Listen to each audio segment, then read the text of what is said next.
Hello बच्चों, स्वागत है आपका ज्ञान मंथन एजुकेशन में। आज हम बात करेंगे क्लास 11th बायोलॉजी के फर्स्ट चैप्टर जीव जगत या लिविंग वर्ल्ड के बारे में। तो चलिए शुरुआत करते हैं। सबसे पहले हम जानेंगे कि जीव विज्ञान या बायोलॉजी होता क्या है, इसकी शुरुआत कहाँ से की गई तथा इसकी उत्पत्ति किसने की। तो जो जीव विज्ञान शब्द है ये कहाँ से लिया गया है? तो जीव विज्ञान शब्द की उत्पत्ति ग्रीक भाषा से हुई। कहाँ से हुई है? जीव विज्ञान शब्द की उत्पत्ति ग्रीक भाषा से हुई है। जीव विज्ञान शब्द की उत्पत्ति ग्रीक भाषा के दो शब्दों बायोस तथा लोगोस से हुई है। अब जहाँ बायो का अर्थ क्या है, तो बायो का अर्थ है लाइफ या जीवन तथा लोगोस का अर्थ है स्टडी या अध्ययन करना।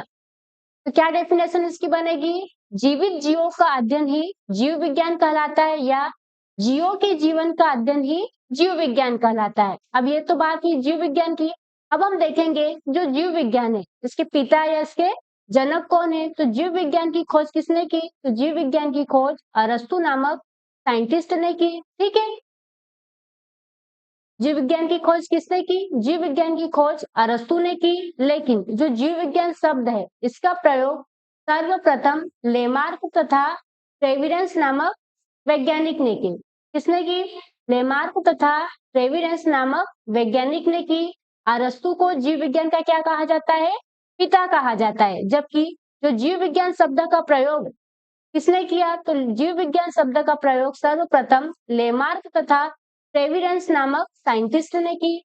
अब ये तो बात हुई जीव विज्ञान की। अब हम देखेंगे कि जीव विज्ञान को प्रमुख कितनी शाखाओं में बांटा गया है। तो जीव विज्ञान को प्रमुख दो शाखाओं में बांटा गया है। फर्स्ट है इसका जंतु विज्ञान और सेकंड है वनस्पति विज्ञान। तो जंतु विज्ञान के अंतर्गत किसको रखा गया? तो जंतु विज्ञान के अंतर्गत समस्त जंतुओं का अध्ययन किया गया। जंतु विज्ञान में किसका अध्ययन किया गया? तो जंतु विज्ञान में समस्त जंतुओं का अध्ययन किया गया। अब जंतु विज्ञान के जनक और जीव विज्ञान के जनक दोनों कौन है? दोनों ही अरस्तु है। अरस्तु जंतु विज्ञान और जीव विज्ञान के जनक है। चलो अब हम बात करेंगे वनस्पति विज्ञान की। तो वनस्पति विज्ञान के अंतर्गत किसको रखा गया? वनस्पति विज्ञान के अंतर्गत समस्त पादपों या पेड़ पौधों वनस्पति को रखा गया है। अब वनस्पति विज्ञान के पिता कौन है? तो वनस्पति विज्ञान के पिता या जनक रियोफेस्टस नामक साइंटिस्ट है। कौन है?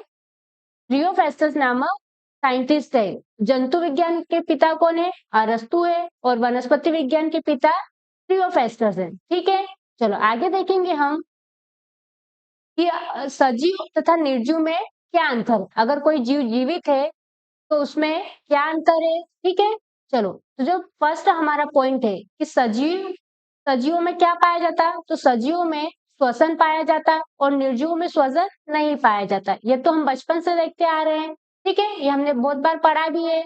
अब सेकेंड पॉइंट है कि सजीवों में गति और प्रसरण का गुण क्या होता है? पाया जाता है। जबकि जो निर्जीव होते हैं उनमें गति और प्रसरण का गुण नहीं पाया जाता है। गति और प्रसरण क्या मतलब? सजीव जो होते हैं वो एक स्थान से दूसरे स्थान पर क्या कर सकते हैं?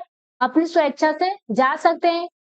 और निर्जीव अपनी इच्छा से क्या एक स्थान पर दूसरे स्थान से जा सकते हैं? नहीं जा सकते।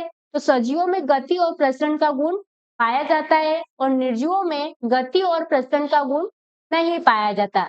नेक्स्ट पॉइंट है सजीव में कि सजीवों का आकार क्या होता है? निश्चित आकार होता है। सभी सजीव होते हैं उनका आकार कैसा होता है? एक निश्चित आकार होता है। और निर्जीवों का जो आकार होता है वो निश्चित नहीं होता है। आई बात समझ में? सजीवों का आकार किसके कारण निश्चित होता है? तो सजीवों का आकार सेल्स या कोशिका के कारण क्या होता है? निश्चित होता है। जबकि निर्जीवों में क्या है? सेल्स प्रेजेंट नहीं होती, इसलिए इनका कोई आकार निश्चित नहीं होता। चलो नेक्स्ट पॉइंट देखेंगे।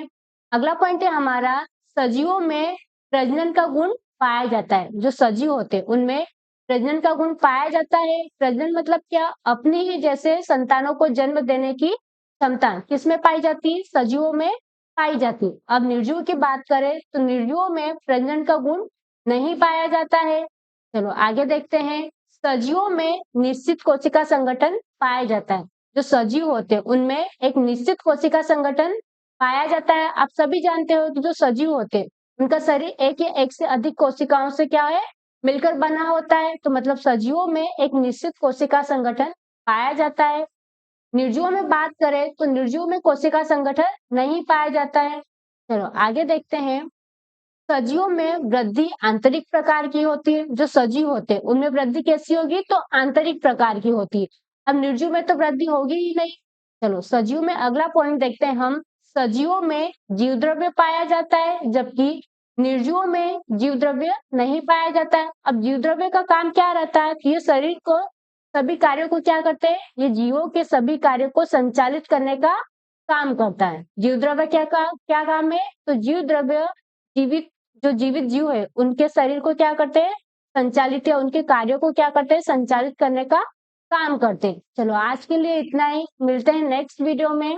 अगर वीडियो अच्छा लगा हो तो लाइक कर दीजिए, चैनल को सब्सक्राइब कर दीजिएगा तथा अपने दोस्तों के साथ शेयर कर दीजिएगा। धन्यवाद।